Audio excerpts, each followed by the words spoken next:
afternoon. The old ice cream truck had been standing beneath the same oak tree every summer for as long as anyone in town could remember. Children laughed somewhere nearby. A bicycle bell rang in the distance. The smell of warm waffles drifted through the air. A little boy stood in front of the colorful menu, unable to decide. His grandfather watched him for a moment before reaching into the pocket of his worn jacket. He smiled, still can't decide. The boy looked up, they all looked good. The old man chuckled. He searched through his pocket until his fingers found a single coin. He placed it into the boy's hand and gently closed his tiny fingers around it. Here, the boy stared at it.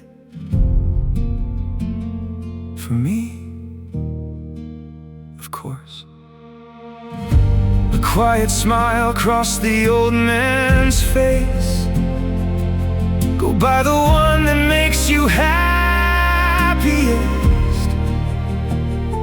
The little boy smiled from ear to ear. Thank you, Grandpa. He held the coin tightly in his hand as he stepped up to the counter. One vanilla with chocolate sprinkles, please. The vendor smiled. Good choice. He placed a scoop of vanilla ice cream onto the cone before covering it with chocolate sprinkles. The boy placed the coin on the counter. The old cash drawer opened with a familiar click. The vendor handed the coin to the boy. There you go. The little boy carefully took the ice cream with both hands, as if for just a little while. Nothing else in the world mattered. Some memories never ask to be remembered. They simply stay.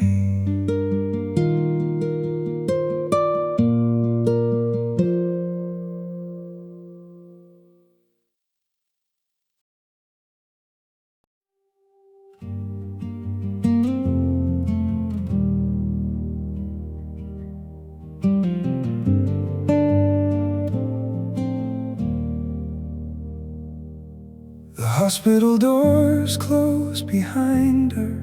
She stopped. Not because she was in a hurry, but because for the first time that day, no one needed her. She lowered her head.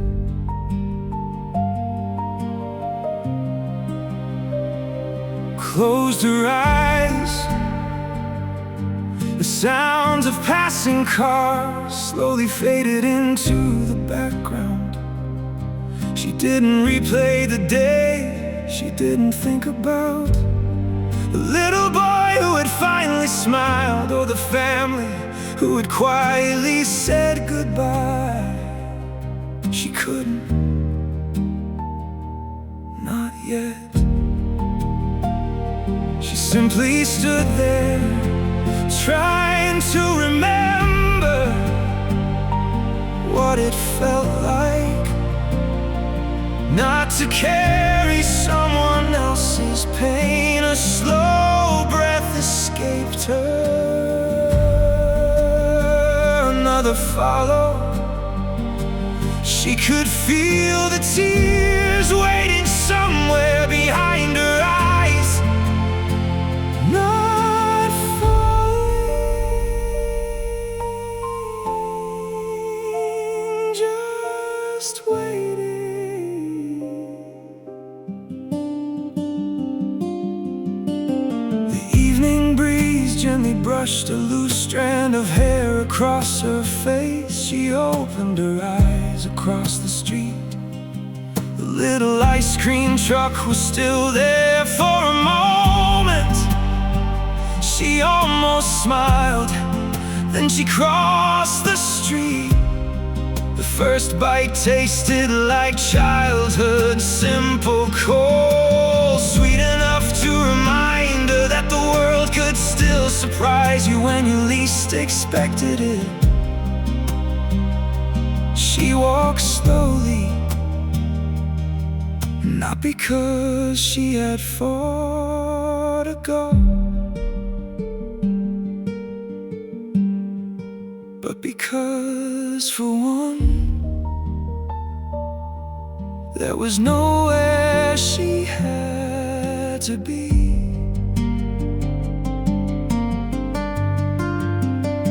Somewhere ahead, a guitar drifted through the evening air. Not loud enough to stop the city, just enough to become part of it. She looked up, a street musician sat beneath an old tree. His guitar case lay open at his feet. There weren't many coins inside. She stood there for a moment, listening, not to the melody, to the man behind it. She reached into her jacket pocket, her fingers brushed against the loose change from the ice cream. Without thinking, she picked one coin, walked over and dropped it into the guitar case. The musician looked up, "Thank you." She answered with nothing more than a tired smile, and she continued her walk home.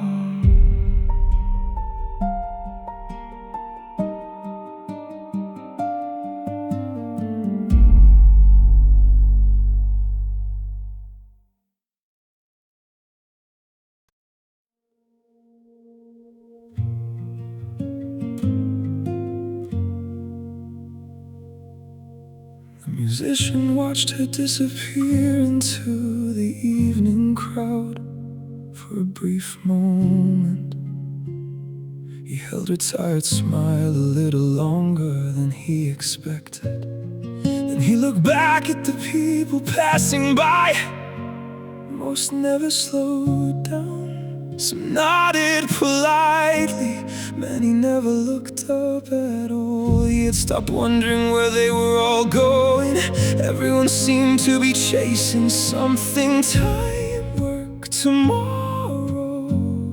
His old guitar rested comfortably against his shoulder. The varnish had long since faded where his right arm touched the wood. Some scratches had stories, others had simply become part of the instrument. He couldn't remember the last day he hadn't played, not because he had to, because he no longer knew who he was without music. Sometimes the city listened, most days it simply walked by. Yet he kept playing, not for applause, not for the coins, but for the rare moments when someone stopped, closed their eyes, and truly listened.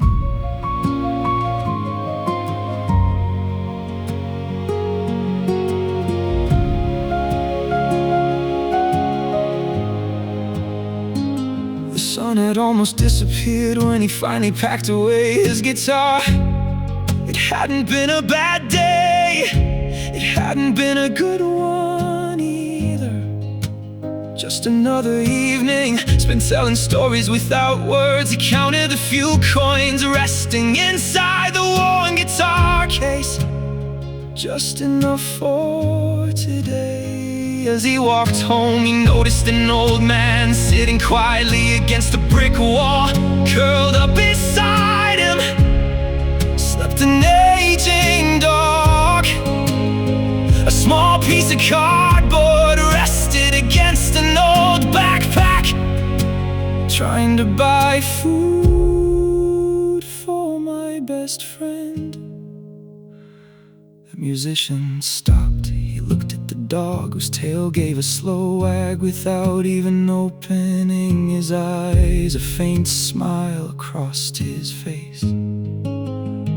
He reached into his pocket, his fingers closed around a single coin. Without saying a word, he stepped forward and gently placed it on the cardboard. The old man looked up. "Thank you." The musician nodded softly. "Take good care of him." The old man smiled.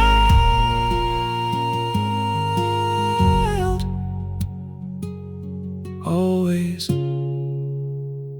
The musician smiled back and disappeared down the street.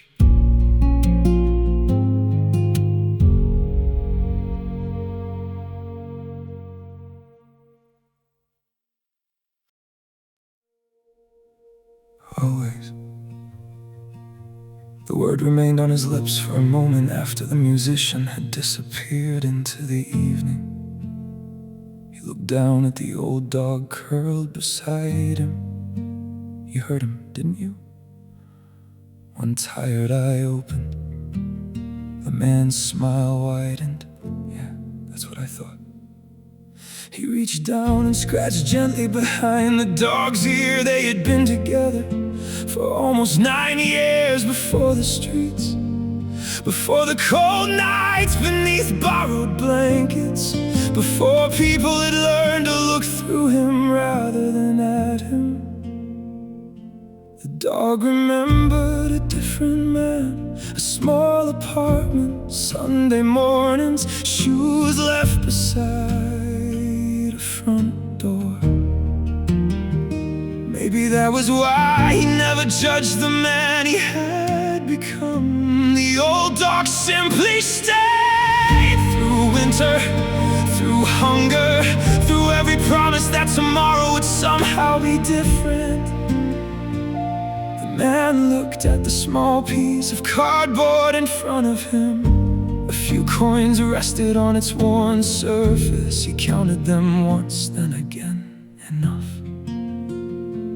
One coin caught briefly against his thumb. He pushed it into his palm with the others. Then he pushed himself to his feet. Come on, old boy.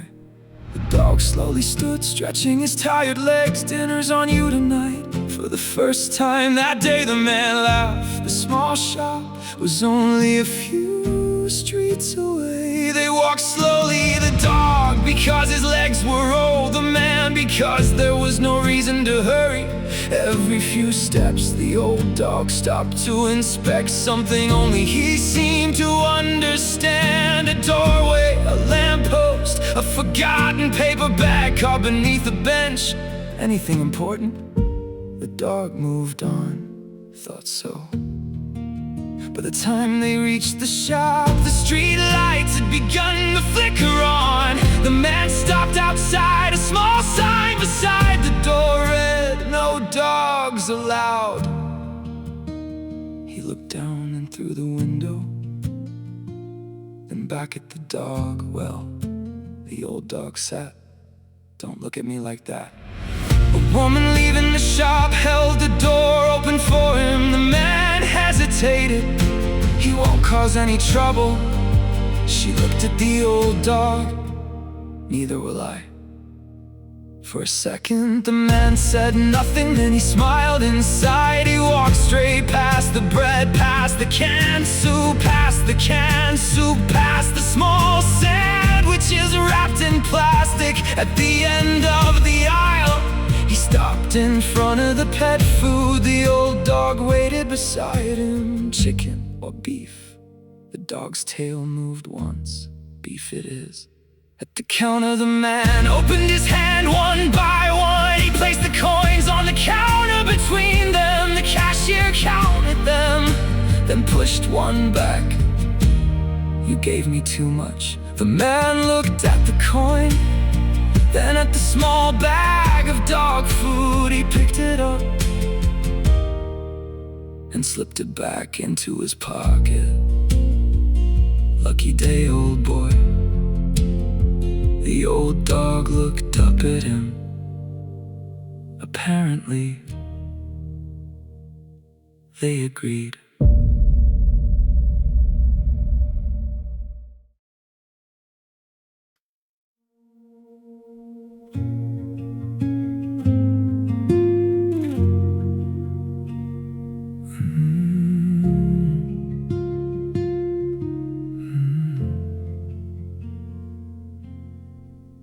The bell above the shop door rang again. The following morning, she entered too quickly, almost colliding with a man carrying a box of oranges. Sorry, he smiled, big day.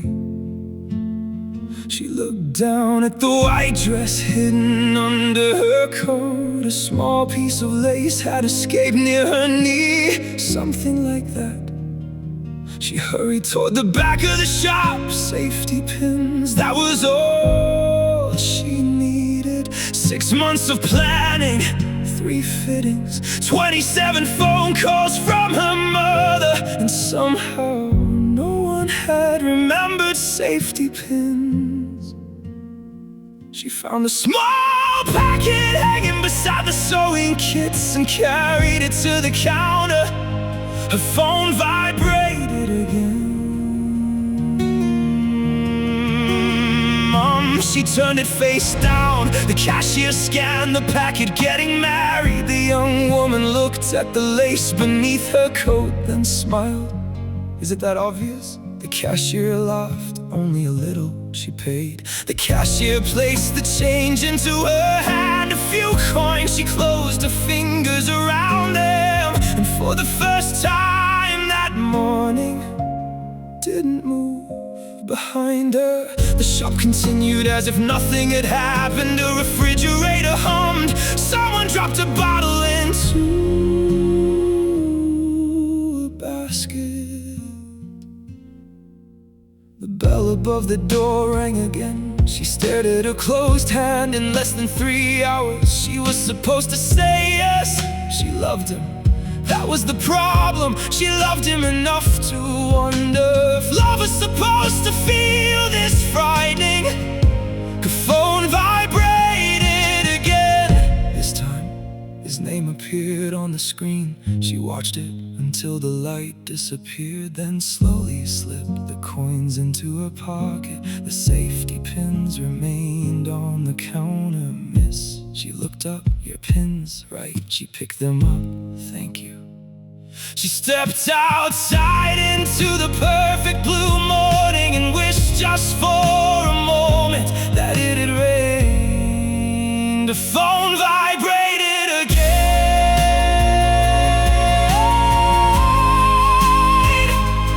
Oh.